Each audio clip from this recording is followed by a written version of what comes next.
মাগো কেন যে বন্ধছ এই ডোরে মায়াতে ভুলিয়া রে তুই মা জননী হীরার খনির চাও অমূল্য ধন জানি মাগো কেন যে বন্ধছ এই ডোরে মায়াতে ভুলিয়া রে তুই মা জননী হীরার খনির চাও অমূল্য ধন জানি তুই মা জননী হীরার খনির চাও অমূল্য ধন জানি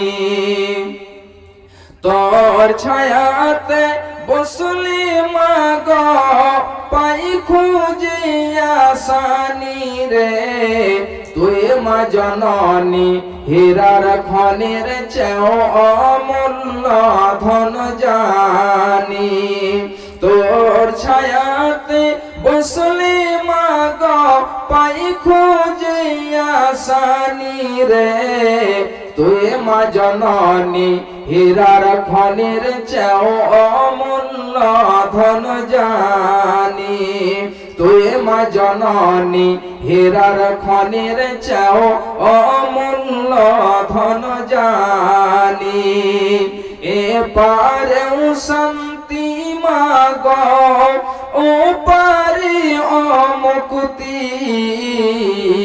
এ পারেও শান্তি মাগো ও পারে ও মুক্তি ও মা মুক্তি সকল ব্যথা ভোলাই রে মা সকল ব্যথা ভোলাই রে মা তোর মুখে রই না বাণী রে তুই মা জননী হীরার খনির চাও অমূল্য ধন জানি সকল ব্যথা ভোলাই রে মা তোর মুখে রই না বাণী রে তুই মা জননী হীরার খনির চাও অমূল্য ধন জানি তুই মা জননী হীরার খনির চাও অমূল্য ধন জানি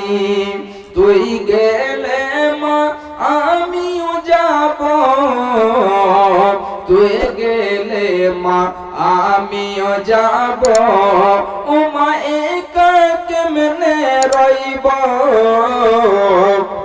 ও মা একা কেমনে রইব তুই গেলে মা আমিও যাব ও মা একা কেমনে রইব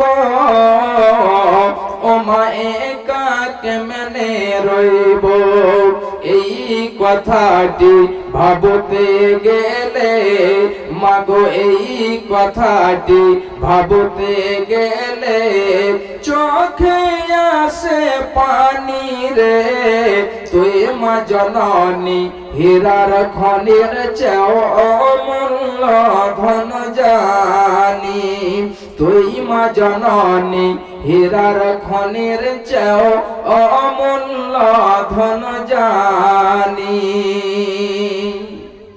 ভাইজান আমার মা আমার বোনেরাও এই মা যেন সে কিয়ামতের দিন সন্তানকে বলে ভুলে যাবে শুধু তাই নয় আল্লাহ রাব্বুল আলামিন বলছেন হে আমার নবী ওয়াতারান নাস সুকারা ওমা হুম বিসুকারা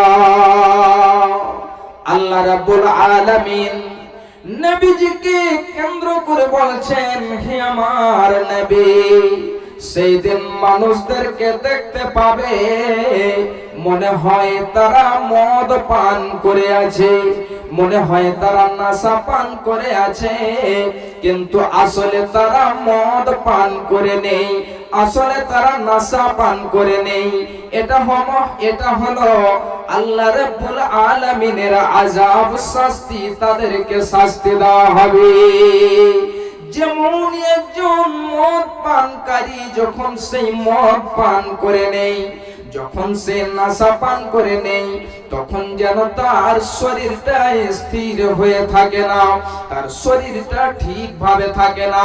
ঠিক ওই মতো কাল কিয়ামতের দিনটা কত ভয়ঙ্কর হবে, কত কঠিন হবে, যে সেই দিন মানুষেরা মনে হয় মদ পান করে আছে, কিন্তু আসলে তারা মদ পান করে থাকবে না।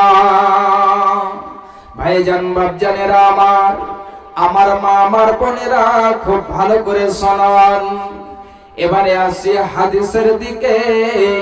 বিশ্বনবী জনাবে মুহাম্মদুর রাসূলুল্লাহ সাল্লাল্লাহু আলাইহি ওয়াসাল্লামের কাছে একজন ব্যক্তি চলে আসলেন। এই ব্যক্তি আসার পরে নবীজির হাঁটুতে হাঁটু মিলিয়ে দিয়ে সে বসে গেল।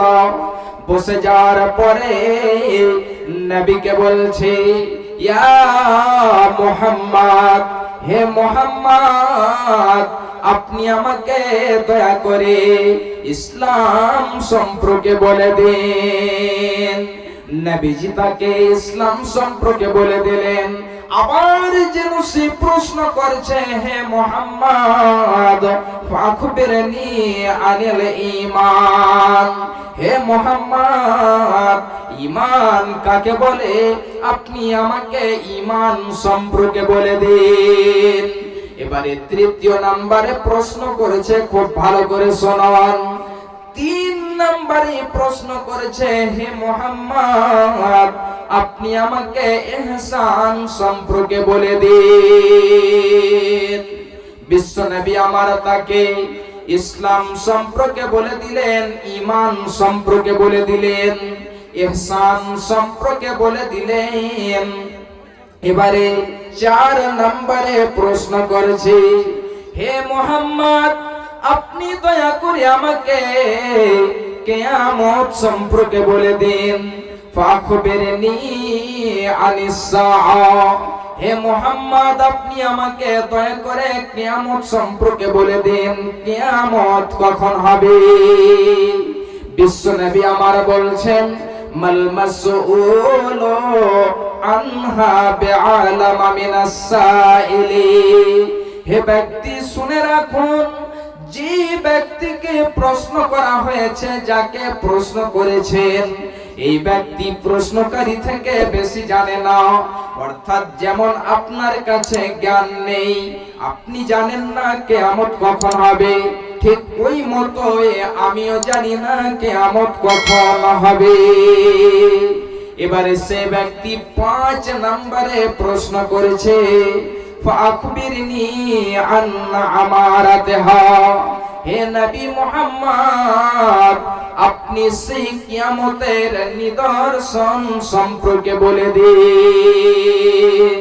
ভাইজান আমার, বাপজানেরা আমার, আল্লাহ রাব্বুল আলামিন আমাদেরকে এই যতগুলো হাদিস রয়েছে, আয়াতগুলো আমরা শুনছি, এই আয়াতের তাফসীর গুলো আমরা শুনতে আছি, যদি আমরা আমল করে আমাদের জীবনটাকে পাল্টাতে না পারি, ওই কঠিন জাহান্নাম থেকে আমরা যদি আমরা রেহাই না পাই, নাজাত না পাই, মুক্তি যদি না পেতে পারি, তাহলে আমাদের মতো হতভাগা কেউ হতে পারে না। আমরা আজকে মুসলমান হয়েছি, ঈমান যেন আমাদের কিঞ্চিত পরিমাণে নেই, আমল আমরা করতে পারছি না। ভাইজান বাপজানেরা আমার, এই প্রশ্ন আপনাকে কাল কিয়ামতের মাঠে করা হবে, এবং আপনার এই জীবনের এক এক সেকেন্ড সম্পর্কে বুঝিয়ে দিতে হবে। আমি মানব হইয়া জন্ম লোভিয়া, আমি মুসলিম হইয়া জন্ম লোভিয়া, সমাজের করিলাম কি, আমি মানব হইয়া জন্ম লোভিয়া, সমাজের করিলাম কি। আমার বাল্যকাল গেল হাসিতে খেলিতে, যৌবন কাল গেল রসে। আমার বাল্যকাল গেল হাসিতে খেলিতে, যৌবন কাল গেল রসে। আমি হালাল ছাড়িয়া হারাম খাইলাম, আমি হালাল ছাড়িয়া হারাম খাইলাম, দুনিয়া করিলাম খালি রে মন আমার, দুনিয়া করিলাম খালি। আমি মানব হইয়া জন্ম লোভিয়া সমাজের করিলাম কি, আমি মুসলিম হইয়া জন্ম লোভিয়া সমাজের করিলাম কি। আমার কেশ পাকিবে দন্ত খসিবে, আমার কেশ পাকিবে দন্ত খসিবে, সম্বল হবে মোর লাঠি। তখন পুত্র পরিজন সকলে বলিবে, তখন পুত্র পরিজন সকলে বলিবে, এজন জাল মরিলে বাঁচিরে মন আমার। আমি মানব হইয়া জন্ম লোভিয়া সমাজের করিলাম কি, আমি মুসলিম হইয়া জন্ম লোভিয়া সমাজের করিলাম কি। ভাইজান আমার, এবারে আসি হাদিসের দিকে, খুব ভালো করে শোনান। বিশ্বনবীকে 5 নম্বরে প্রশ্ন করা হলো, ফাখবিরনি আন আমারাতিহা, হে মুহাম্মদ আপনি আমাকে দয়া করে কিয়ামতের নিদর্শন সম্পর্কে বলে দিন। বিশ্বনবী আমার তাকে 2খানা নিদর্শন বলে দিলেন, খুব ভালো করে শুনুন। বিশ্বনবী আমার বলছেন, হে ব্যক্তি শুনো, আনতালিদাল আমাতু রাব্বাতাহা ওয়া আনতারাল হুফাতাল উরাতাল আলাতা রিআআস সাইয়াতাতাওয়ালুনা ফিল বুনিয়ান। বিশ্বনবী আমার তাকে 2খানা নিদর্শন বলে দিলেন।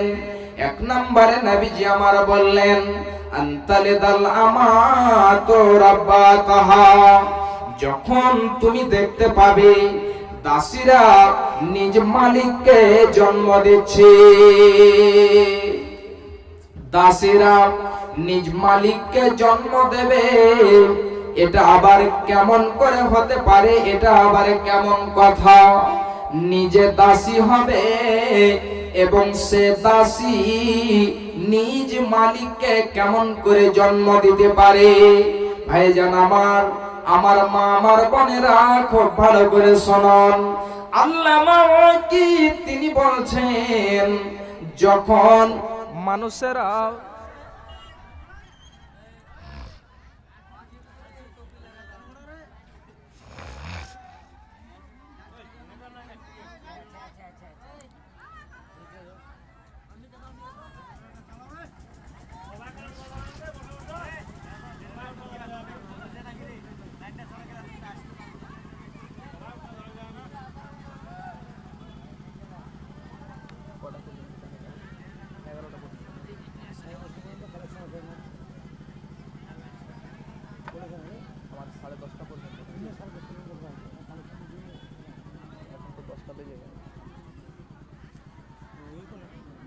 জি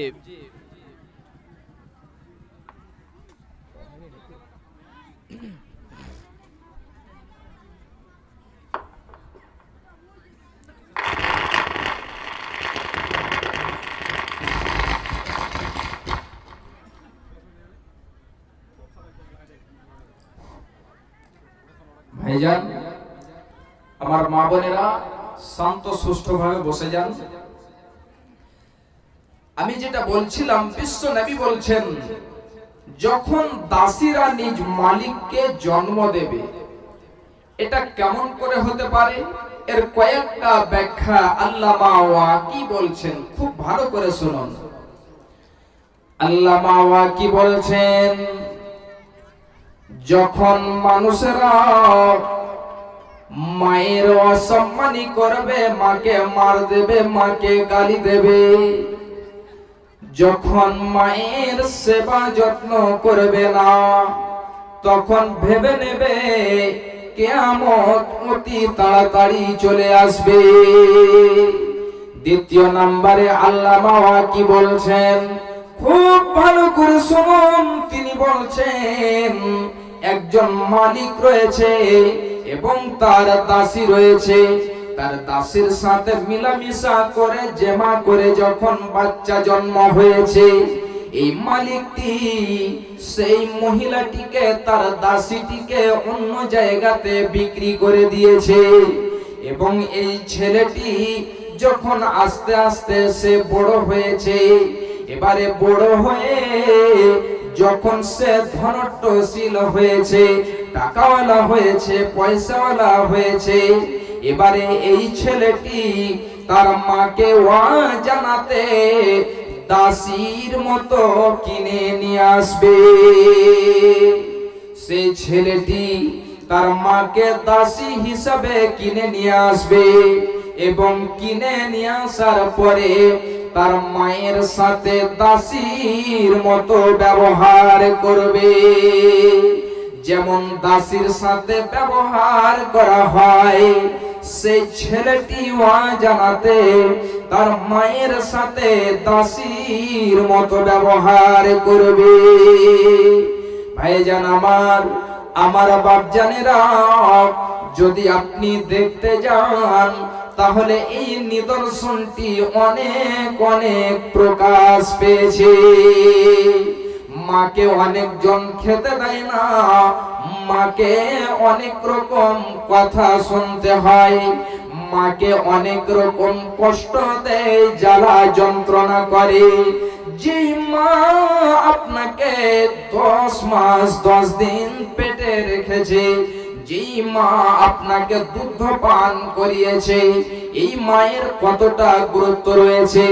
বিশ্বনবী জনাবে মুহাম্মদুর রাসূলুল্লাহ সাল্লাল্লাহু আলাইহি ওয়াসাল্লামের কাছে একজন সাহাবী এসে বলছেন, আল্লাহর রাসূল গো, আমি সবচেয়ে পৃথিবীতে কোন এমন মানুষ রয়েছে যে আমার সেবা সে পাবে?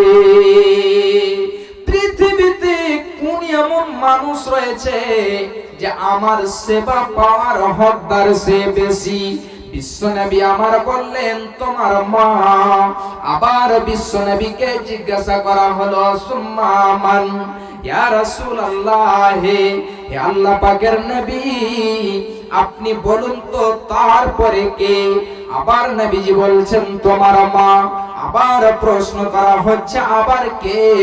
বিশ্বনবী বলছেন, তোমার মা। বিশ্বনবী আমার তিনবার বললেন, তোমার মা, তোমার মা, তোমার মা। এবারে যখন 4 নম্বরে প্রশ্ন করা হলো, বিশ্বনবী বলছেন, তোমার পিতা। তাহলে একবার চিন্তা করে দেখুন এই মায়ের কতটা মর্যাদা রয়েছে। ভাইজান বাপজানেরা আমার, বিশ্বনবী বললেন, যখন দাসীরা নিজ মালিককে জন্ম দেবে। দ্বিতীয় নম্বরে খুব ভালো করে শুনুন, বিশ্বনবী আমার বলছেন, ওয়ান্তালিদাল আমাতু রাব্বাতাহা ওয়ান্তারাল হুফাতাল উরাতাল আলাতা রিয়া আস-সা'i ইয়াতাতাওয়ালুনা ফিল বুনিয়ান। বিশ্বনবী বলছেন, যখন তুমি দেখতে পাবে যাদের পায়ে জুতো নেই, চপ্পল নেই, যাদের পরনে ভালো জামা নেই, কাপড় নেই, যারা হলো ছাগলের রাখাল, যারা ছাগল চড়ায়, এই সমস্ত লোকেরা যখন বিশাল বড় বড় করে বিল্ডিং বানাবে, ঘর বানাবে এবং বিল্ডিং বানার পরে সে যেন ফখর করে বলবে যে আমি আব্দুর রহমান থেকে আমার বাড়িটাকে সুন্দর করে বানিয়েছি, আমি আব্দুল জব্বার থেকে আমার বাড়িটাকে সুন্দর করে বানিয়েছি। ভাইজান বাপজানেরা আমার, তাহলে বিশ্ব নবী আমার এই জায়গাতে দুইখানা নিদর্শন বলে দিলেন। একটা নিদর্শন হলো যখন দাসীরা নিজ মালিককে জন্ম দেবে। দ্বিতীয় নম্বরে বিশ্ব নবী আমার বললেন যখন যাদের পায়ে জুতো নেই, চপ্পল নেই, যাদের পরনে ভালো জামা নেই, কাপড় নেই, যারা হলো ছাগলের রাখাল, এমনি যেন নিজ প্রজায়ের লোকেরা যখন বিশাল বড় বড় করে বিল্ডিং বানাবে তখন ভেবে নেবে কিয়ামত অতি তাড়াতাড়ি চলে আসবে। আর যেন এই পৃথিবীটা থাকবে না, পৃথিবী ধ্বংস হয়ে যাবে, নষ্ট হয়ে যাবে, পৃথিবীর সমস্ত জিনিস হালাক হয়ে যাবে। ভাইজান আমার, বাপজানেরা, কিয়ামতের নিদর্শন বিশ্ব নবী আমার দুইখানা বললেন। তাহলে কিয়ামতের নিদর্শন শুধু দুইখানা নয়, কিয়ামতের নিদর্শন অনেকগুলো রয়েছে। কিয়ামতের নিদর্শন কি সুগরা এবং কুবরা বলে দুই ভাগে ভাগ করা হয়েছে। সুগরার মানে হলো ছোট, কুবরার মানে হলো বড়, অর্থাৎ ছোট এবং বড় করে দুই ভাগে ভাগ করা হয়েছে। সুগরা যে সমস্ত নিদর্শন, ওই সমস্ত নিদর্শন অনেক অনেক হয়ে গিয়েছে, কিন্তু যখন কুবরা নিদর্শন গুলো প্রকাশ পাবে, যখন বড় নিদর্শন গুলো প্রকাশ পাবে, তারপরে পরে কিয়ামত হয়ে যাবে। দুনিয়া থাকবে না, পৃথিবী থাকবে না, পৃথিবীর কোনো জিনিসই থাকবে না। তাহলে আজকে আপনাদেরকে আমি যে সমস্ত নিদর্শন প্রকাশ পেয়ে যাওয়ার পরে পরে কিয়ামত হবে, ওই সমস্ত নিদর্শন গুলো আপনাদেরকে আমি বলবো। বিশ্ব নবী আমার বলছেন এক নম্বরে, খুব ভালো করে শুনুন, বিশ্ব নবী বলছেন লা তাকুমুস সাআ হাত্তা ইউবাসা দাজ্জালুনা কাযাবুন। অতক্ষণ পর্যন্ত কিয়ামত হবে না, অতক্ষণ পর্যন্ত পৃথিবীটা ধ্বংস হবে না, যতক্ষণ পর্যন্ত মিথ্যুক দাজ্জাল না চলে আসবে। দাজ্জাল যতক্ষণ পর্যন্ত না আসবে অতক্ষণ পর্যন্ত কিয়ামত হবে না। ভাইজান আমার, বাপজানেরা আমার, এই কিয়ামতের নিদর্শন এক নম্বরে বিশ্ব নবী বললেন অতক্ষণ পর্যন্ত হবে না যতক্ষণ পর্যন্ত দাজ্জাল না চলে আসবে। দাজ্জাল সম্পর্কে যদি সারা রাত্রি আলোচনা করতে যাওয়া যায় তবুও শেষ হবে না। সহিহ মুসলিমের ভেতরে অনেকগুলো হাদিস রয়েছে, অনেক লম্বা লম্বা হাদিস। ভাইজান আমার, আমার মা, আমার বোনেরা, এই দাজ্জাল পৃথিবীতে এসে ফিতনা করবে এবং এই দাজ্জাল 40 দিনে সারা পৃথিবীকে ভ্রমণ করে ফেলবে।